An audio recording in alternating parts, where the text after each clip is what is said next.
Good evening from the Horseshoe. I am Austin Ward. This is Jeremy Birmingham coming to you live back in Columbus after a very busy, newsy day for Ohio State and really the entire world. Berm and I were finishing up our spring break road trip talking to recruits, and suddenly everything changed for Ohio State with the spring game that was scheduled for April 11th right here. That's canceled. That's not going to happen for the public. It's a big deal in every single way for Ryan Day and his program.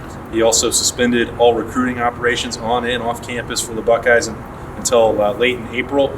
Those are two big, major moves for Ohio State football. We know, Berm, that there's a lot of other pressing concerns in the world. Ours is related to Ohio State football. Obviously, the NBA, Tom Hanks, a number of other things, the many thousands of deaths around the world due to the coronavirus.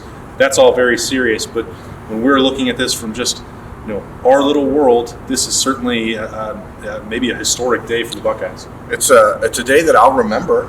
It's sort of weird. I mean, we were on the road leaving Charlotte, North Carolina, and everything seemed relatively normal.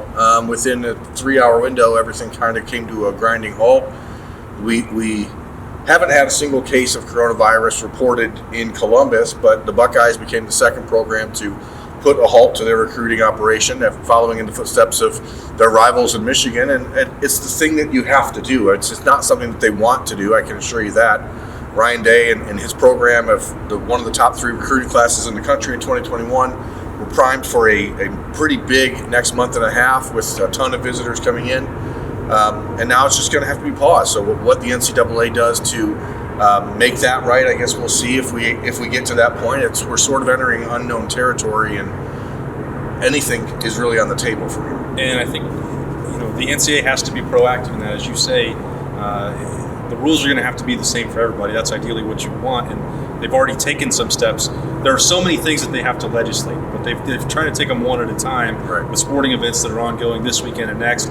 The NCAA changed the NCAA tournament. The big dance will not have any fans. They announced that today as part of these big sweeping changes. Ohio State basketball will play in Indianapolis on Thursday. The Big Ten has shut that down to fans moving forward. So these governing bodies are taking steps, and recruiting may be well down the pecking order, but as you're looking at schools closing down, Ohio State moving to online learning and all that stuff to fight the coronavirus, this sort of underscores the severity, but also how quickly things can change. Because earlier on Wednesday afternoon, as you and I were reporting on what was going to happen, Ohio State expected, just in terms of recruiting, that they were going to be scaled back. They were going to go case by case to see where players were coming from, right, if they were from those hot spots where there's been infections, and then 3 hours later it was shut down completely. So this is all very subject to change, but what we know right now, no spring game, no recruiting until late April. Ohio State will continue spring ball, spring practice. There have been no changes to that schedule as of yet, but as I said, that could change too. Yeah, I mean, we're expecting to be back here next week when the Buckeyes get back from spring break and resume spring practices. We're expecting to be here for Pro Day on March 25th. But as I said, I mean, we're entering into a territory that no one has any idea what happens from here in the world, let alone in Columbus, Ohio, or here at Ohio State. So it's weird. It's sort of surreal. I mean, you're just sitting there driving back, and every 30 seconds you're like, well, this happened. Well, I mean, just a crazy rush of news. And I think the important thing is that no one really has any idea what's really going on and how to really attack it. So if you're one of those Ohio State fans that's upset about missing the spring game or whatever, I mean, I understand it, but their job and their responsibility is to make sure that we're being proactive so that things here don't get out of hand. I think that's a message that's well received and understood all around. You have to make these difficult decisions. It doesn't mean that you have to like it. You and I were very much looking for the spring game.